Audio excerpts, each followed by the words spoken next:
오늘 전 여러분과 함께 출애굽기 4장에 있는 한 내용을 가지고 내 손에 있는 것이 무엇이냐 하는 제목으로 함께 은혜를 나누도록 하겠습니다.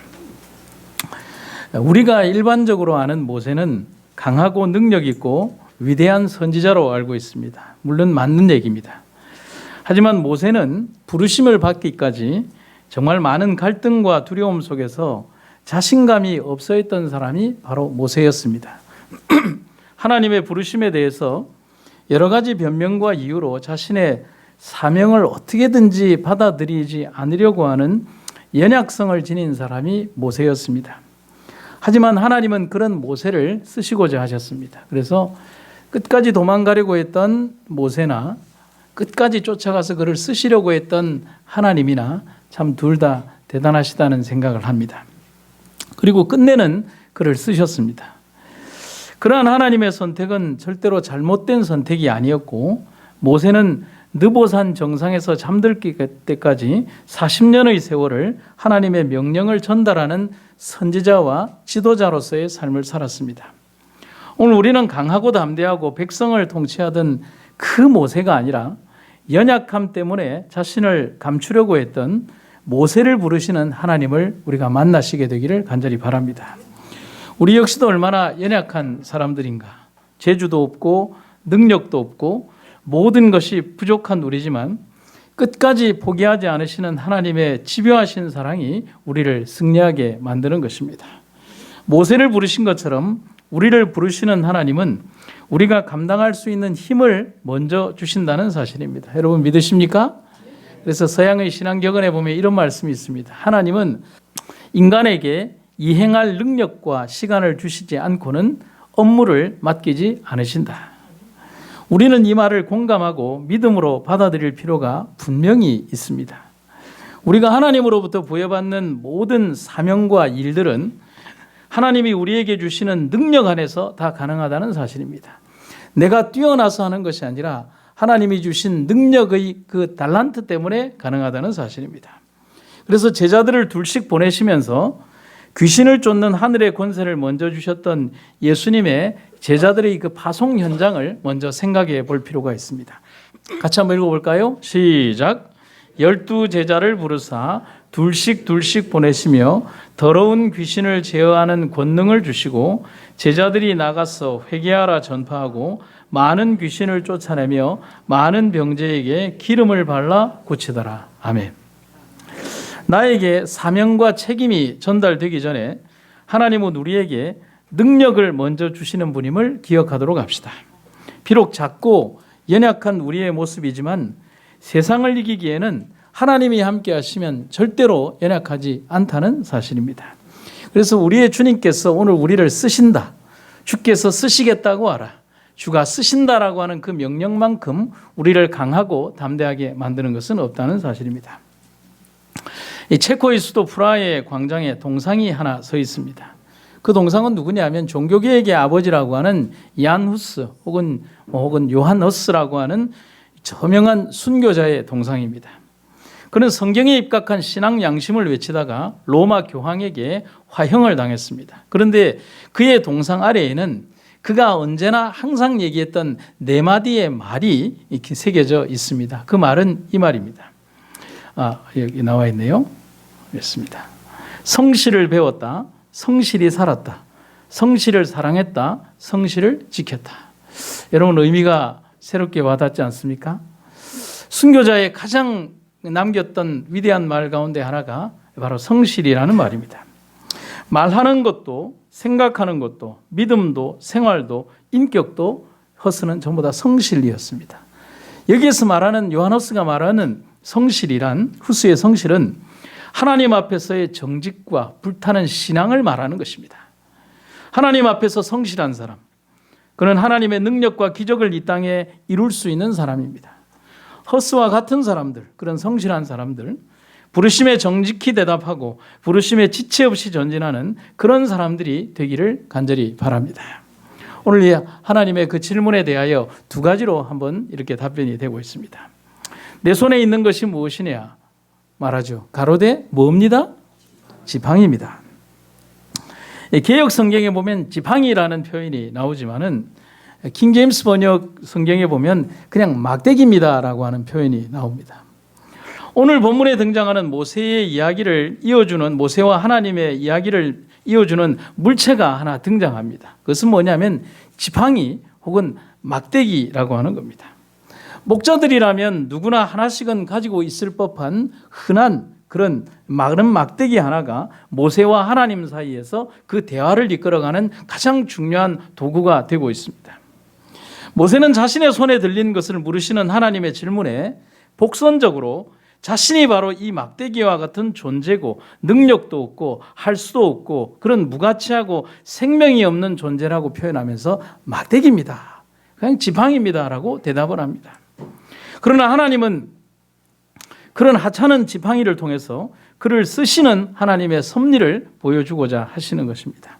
그래서 하나님은 이미 출애굽기 3장에서 이스라엘의 해방을 위해서 모세를 선택하셨음을 말씀하고 계십니다. 그 10절에 보면 이렇게 기록이 되어 있습니다. 이제 내가 너를 바로에게 보내어 내 백성 이스라엘 자손을 애굽에서 인도하여 내게 이르게 하리라, 이렇게 했습니다. 하지만 모세는 하나님의 명령에 대해서 내가 얼마나 무능하고 연약한가를 내세워서 회피하는 말을 여러 번에 걸쳐서 합니다. 모세의 반복되는 답변을 한번 정리해서 한번 보면 출애굽기 3장 4장의 상당한 부분이 모세의 변명과 회피의 내용으로 기록이 되어 있습니다. 3장 11절에 모세가 하나님께 가로되 내가 누구이기에 바로에게 가며 이스라엘 자손을 애굽에서 인도하여 내리이까. 13절 내가 이스라엘 자손에게 가서 이르기를 너희의 조상 하나님이 나를 너희에게 보내셨다 하면 그들이 내게 묻기를 그의 이름이 무엇이냐 하리니 내가 무엇이라고 그들에게 말하겠습니까? 4장 10절 오 주여 나는 본래 말을 잘하지 못하는 자니이다. 13절 모세가 이르되 오 주여 보낼 만한 자를 보내소서. 여러분 이렇게 모세의 말만 이렇게 다 줄여보면 얼마나 가기 싫어하는지 여러분 보이십니까? 보입니다. 하나님은 모세를 위하여, 이런 모세를 위하여 지나치니만큼 구체적으로 모세가 할 행동들과 말까지도 말씀해 주셨습니다. 어떻게 말하라, 누가 보내셨으며 어떤 이유로 떠나야 하며 제사를 위해서 사흘 길쯤 가야 하며 이적을 베푼 다음에 떠날 것이며 그리고 백성들은 떠날 때 애굽 사람들의 보석과 폐물을 가지고 떠날 것이라는 아주 구체적인 약속까지도 해 주셨습니다. 그래서 출애굽기 3장 호렙산 불타는 떨기나무 가운데서 만난 하나님은 모세를 위해서 모든 것을 다 말씀해 주시고 모세에게 가라고 명령하십니다. 그냥 가라가 아니고요, 모든 상황과 설명과 그가 할 말까지 다 얘기하면서 가라고 명령하십니다. 그래서 3장과 4장 내용의 거의 다가 바로 그런 내용들이 기록이 되어 있습니다. 하지만 모세는 그렇게 많은 말을 들었음에도 불구하고 결국에는 바로 출애굽기 4장 13절에 있는 말씀 뭐라고 얘기합니까? 모세가 이르되 오 주여 보낼 만한 자를 보내소서. 뒤에 문장이 뭐가 삭제되어 있습니까?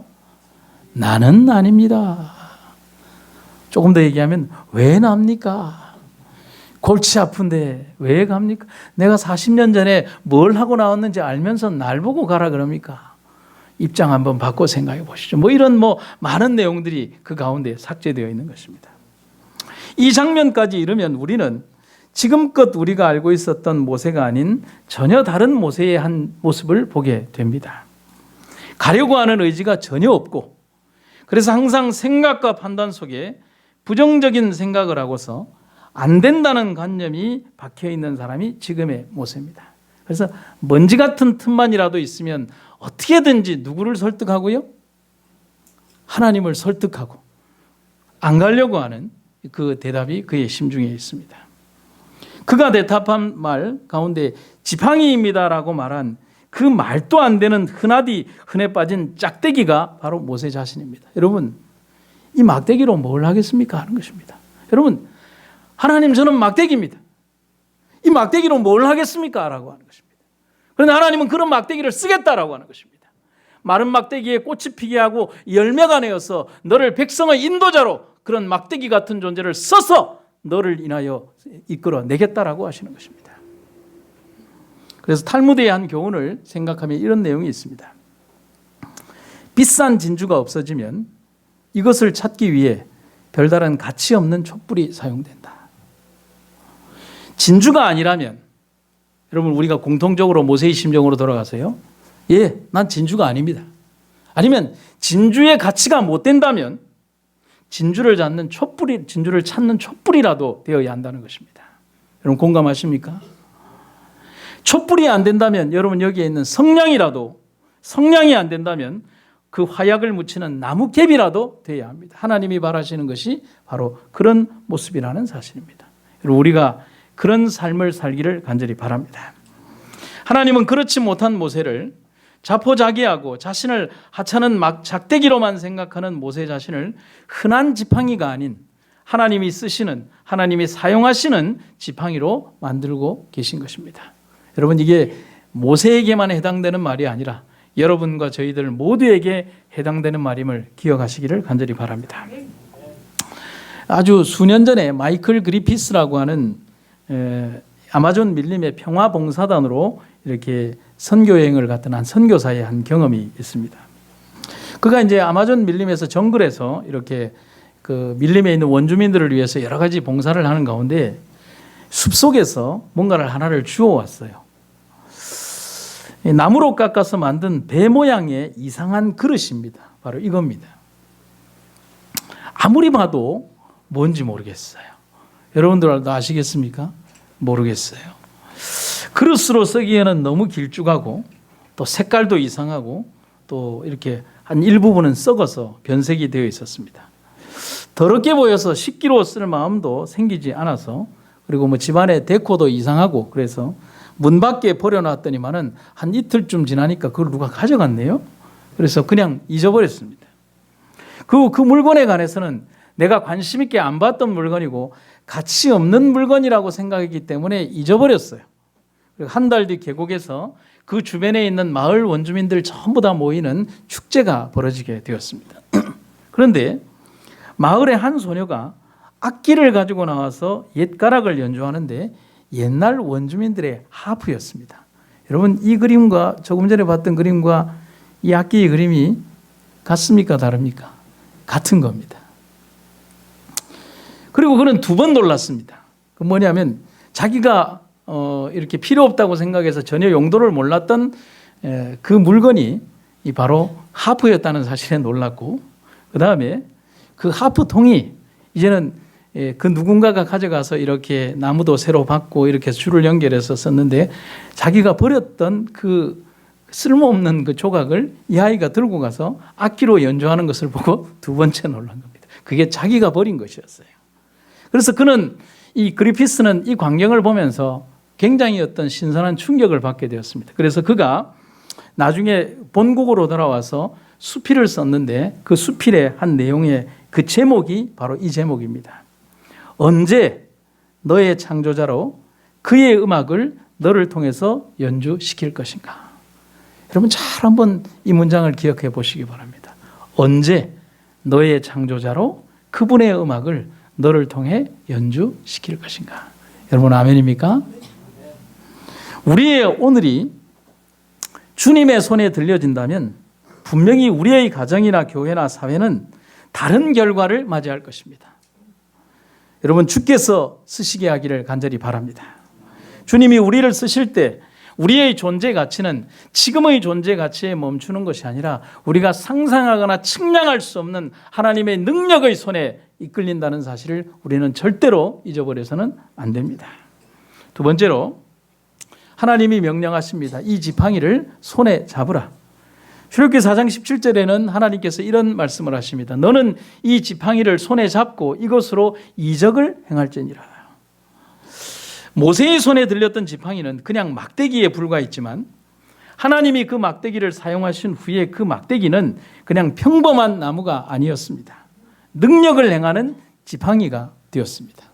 여러분 모세가 그냥 들고 다니던 목자의 지팡이는 그냥 지팡이 마른 막대기일 뿐이에요. 그러나 하나님의 명령에 의하여 그 막대기를 잡았을 때 그것은 능력과 이적을 행하는 반석에서 물을 내고 그렇죠? 수없이 많은 이적과 홍해의 바다를 여는 그런 능력의 지팡이가 되는 것입니다. 인간의 영역 속에 있는 것이 아니라 하나님의 영역 속에 있는 그런 능력의 지팡이가 된다는 사실입니다. 지팡이는 성경에서 지팡이의 역할은 양을 지키고 목자가 기대기 위해서 사용되었습니다. 오랜 들판에서 이렇게 있다 보면 목자가 힘이 들 때 그것을 지주대 삼아서 이렇게 기댈 수도 있고요.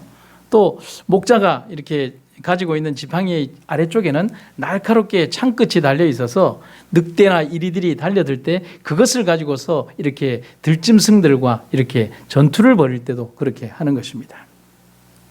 곧 지팡이는 일반적으로 권위와 보호를 상징하는 이중적인 의미를 가지고 있는 것이 지팡이입니다. 그런데 목자였던 모세의 손에 들린 지팡이는 사람이 사용하는 지팡이일 뿐이지만은 목자이신 예수님의 손에 들린 지팡이는 하나님의 능력에 임하는 지팡이가 됩니다. 출애굽기 4장 2절에서 모세는 그저 손에 들린 마른 막대기였습니다. 하지만 4장 17절에는 모세는 하나님의 손에 들린 능력과 힘이 있는 막대기가 되었습니다. 하나님이 그에게 능력을 주셨습니다. 아멘입니까? 하나님이 그에게 기적을 베풀 힘을 주셨습니다. 하나님이 그를 위해 일하시고 그가 하는 모든 일에 이루어지도록 하는 은사를 주셨습니다. 하나님은 모세에게 하나님의 손에 들린 지팡이를 모세가 잡으라고 명령하십니다. 그 명령은 오늘날의 우리에게도 유효하다는 사실을 여러분과 제가 잊지 마시기를 간절히 바랍니다.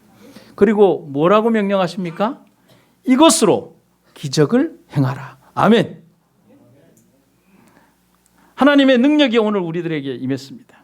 지팡이는 성경 곳곳에서 하나님의 사람들을 위하여 능력을 행하고 있습니다.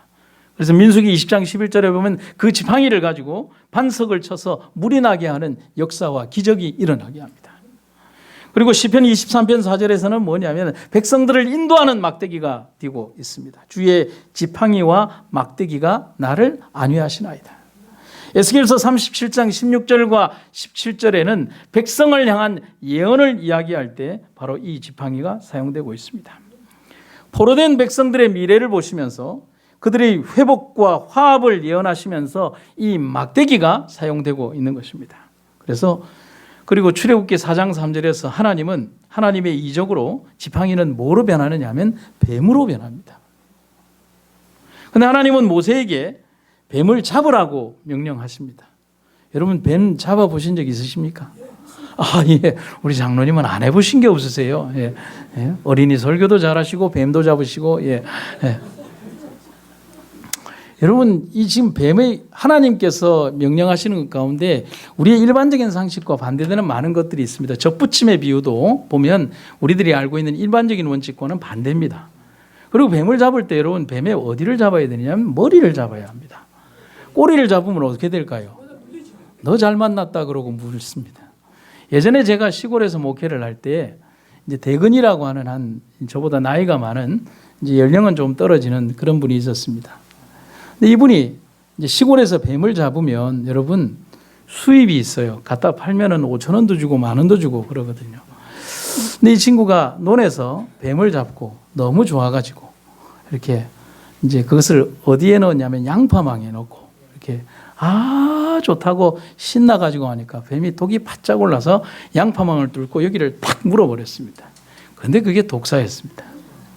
그러면 빨리 병원을 가야지 왜 저한테 옵니까? 그래서 그때는 기도가 급한 게 아니죠. 병원을 가야 되죠. 그런데 그때 하필 저희 차도 없고 그래서 우리 이제 장로님이 하필 그날 새 차를 뽑고 저한테 자랑하러 왔었습니다. 그리고 저한테 교회 주차장에 키를 맡겨놓고 자기가 급해서 삼육식품에 이렇게 근무를 하러 이제 들어가고 차만 덩그러니 있길래 제가 그 차를 보고 경황이 없으니까 팔이 이만큼 부어 있으니까요. 이렇게 붓기 시작하는 것입니다. 큰일 났다 싶어서 제가 그 춘향이라는 곳에서 봉화까지 여러분 그 거리는 속도를 낼 수 있는 거리가 아닙니다. 우리 장로님 잘 아시겠지만은 60km로 내기 힘든 거리를 제가 110km씩을 밟아가면서 갔습니다. 그런데 그 장로님이 다른 분 차를 타고 들어오다가 자기 차가 날아가는 것을 본 것입니다. 근데 아무리 봐도 자기 차인 것 같은데 아니라고 생각했는데 운전하는 사람이 저니까 자기 차라고 생각하는 거예요. 제가 그렇게 찰나가 교차되는 짧은 순간에 눈을 감는 장로님의 얼굴을 봤어요. 자기 차가 성하게 돌아오지는 않겠구나. 서 보니까 이렇게 의사가 이렇게 이 부분을 잘라가지고 십자로 짜서 이제 그걸 잘라내 이제 독을 이렇게 해내고 그렇게 하는 것입니다. 뱀은 꼬리를 잡아서는 절대로 안 됩니다. 얼마나 성이나 있겠습니까? 그런데 하나님은 꼬리를 잡으라고 명령하십니다. 여러분 여기에 왜 그럴까라고 하는 하나의 의문부호를 넣을 수가 있습니다. 여러분이라면 어떻게 하시겠습니까? 하나님의 명령이 일반적인 상식과 충돌이 될 때 사람들은 대부분 기도라고 하는 한 명분을 통해서 누구를 설득시키려고 합니까? 하나님이 세상을 안 살아보셔서 그런데 그런 게 아닙니다. 저 사람을 안 만나봐서 그런데 하나님 그런 방법으로는 안 됩니다. 하나님이 조금만 이 세상에서 좀 살면 이렇게 하는 게 아닙니다. 누구를 설득하려고 합니까? 하나님을 설득하려고 합니다. 꼬리를 잡으라고 명령할 때 만약에 우리 같으면 하나님 꼬리가 아니라 뭡니다? 머리입니다 라고 얘기를 합니다. 논리적으로 틀린 말은 아닙니다. 그러나 하나님이 꼬리를 잡으라고 명령할 때는 순종을 명령하시는 것입니다. 이유가 있어서는 안 되는 것이죠. 모세는 뭘 잡았을까요? 꼬리를 잡았습니다. 철저한 순종과 믿음이 수반되지 않는다면 그는 분명히 그 자리에서 머리를 잡았을 것입니다. 그리고 모세가 희한하게도 꼬리를 잡는 순간 뱀은 다시 지팡이가 되어서 모세의 손에 들리게 됩니다. 그가 머리를 잡았다면 아마 그는 그 능력의 지팡이를 자기의 지팡이로 가지지 못했을 것입니다. 이제는 그 지팡이가 죄를 상징하는 뱀의 형상이 아니라 하나님의 지팡이가 되는 것입니다. 출애굽기 4장 20절에 보면 이런 감동적인 글귀가 있죠. 모세가 그의 아내와 아들들을 나귀에 태우고 애굽으로 돌아가는데 모세가 하나님의 지팡이를 손에 잡았더라. 여러분, 자기의 손에 들렸던 지팡이가 아니라 무슨 지팡이요? 하나님의 지팡이를 누구의 손에요? 자기의 손에 잡았더라는 것입니다. 우리가 성경 속에서 발견하는 가장 중요한 주제는 하나님은 당신의 집을 세상의 값비싼 것으로 채우지 않으신다는 것입니다. 그렇다면 만약에 값비싼 것, 위대한 것, 그리고 크고 좋은 것들만으로 채운다면 여러분 우리가 들어갈 자격이 있겠습니까? 우리의 믿음과 우리의 능력이나 우리의 모습으로 하나님의 성전의 그런 어떤 장식장이 될 수가 있을까요? 하나님은 자신의 집을 가치 없는 존재였던 우리들을 가장 값진 존재로 만드셔서 채우고자 하시는 것입니다. 그 가치 없는 존재들이 존귀함을 받아서 하나님 나라의 기둥으로 사용될 것이고 구속주의 이름이 그 위에 기록될 것이라고 성경은 기록하고 있습니다. 요한계시록 3장 12절에 이기는 자는 내 하나님 성전의 기둥이 되게 하리니 내가 하나님의 이름과 하나님의 성 곧 하늘에서 하나님께로부터 내려오는 새 예루살렘의 이름과 나의 새 이름을 그의 위에 기록하리라.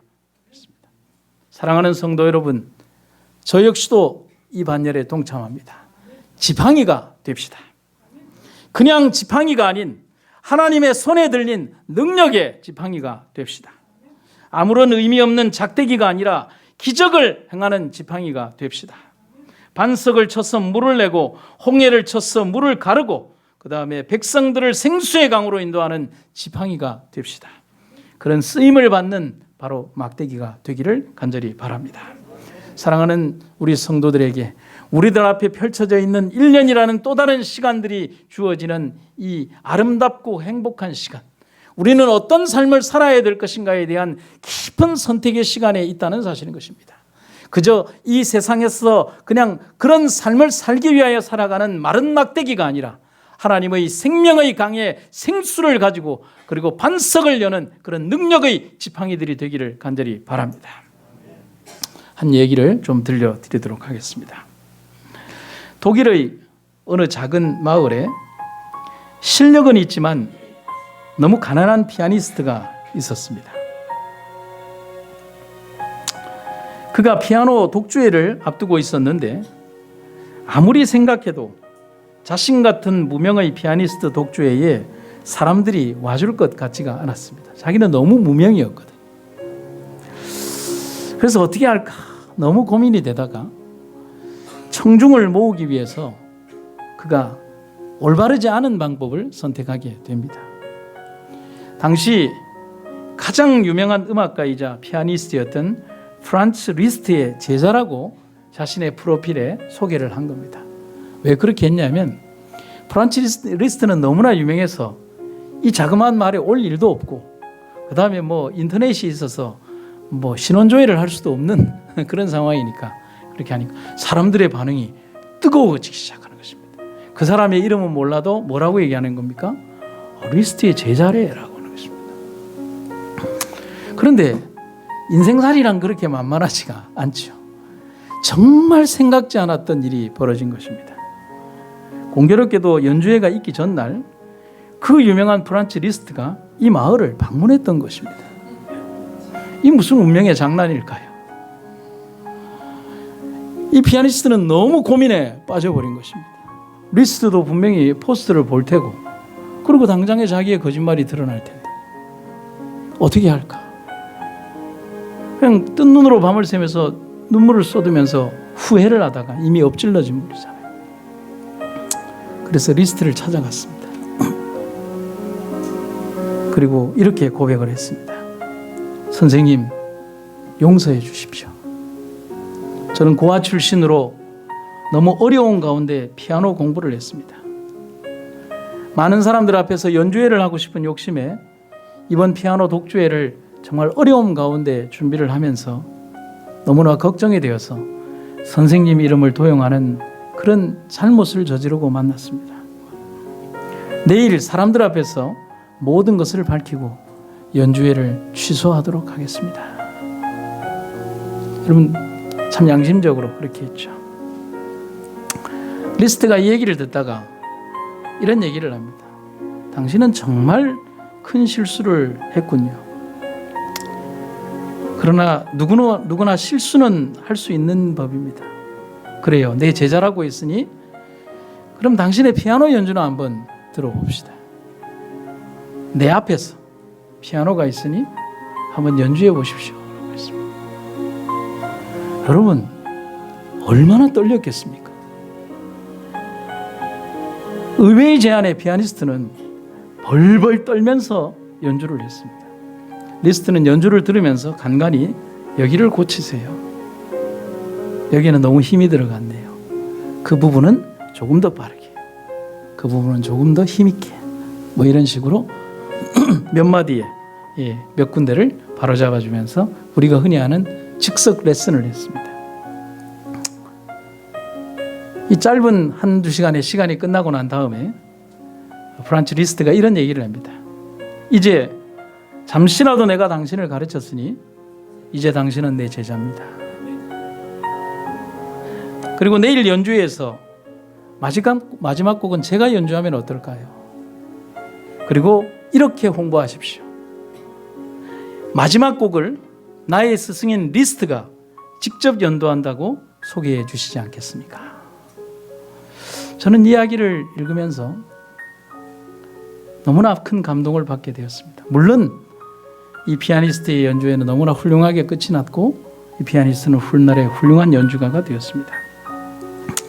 여러분 리스트의 이 아름다운 모습에서 우리는 우리를 다루시는 하나님을 보게 됩니다. 여러분들도 그렇습니까? 결코 자격이 없었던 사람에게 자격을 줄 수도 없는 거짓말쟁이에게 그를 이해하며 돌보며 평생 부끄러움 속에서 살 수도 있는 사람을 생명으로 이끈 사람 프란츠 리스트입니다. 여러분 우리에게도 우리의 이런 부끄러움을 가리워 주시는 분이 계시지 않습니까? 여러분은 그분의 이름을 알고 계시지 않습니까? 그런 아름다운 스승이 우리에게도 있습니다. 그분의 이름은 예수님이십니다. 우리는 주님 손에 들린 막대기일 뿐입니다. 가치 없고 쓸모없는 마른 막대기, 생명력도 없고 아무 열매도 피울 수 없는 그런 마른 막대기였지만 하나님이 쓰시면 기적의 나무가 됩니다. 열매를 맺히고 꽃을 피우는, 그리고 능력을 행사하는 그런 나무가 됩니다. 우리가 그러한 하나님의 손에 들린 그런 지팡이, 능력의 지팡이임을 여러분과 제가 잊지 마시기를 간절히 바랍니다. 하나님의 크신 은사와 능력이 여러분과 저에게 함께 하시기를 간절히 바랍니다. 말씀하시겠습니다.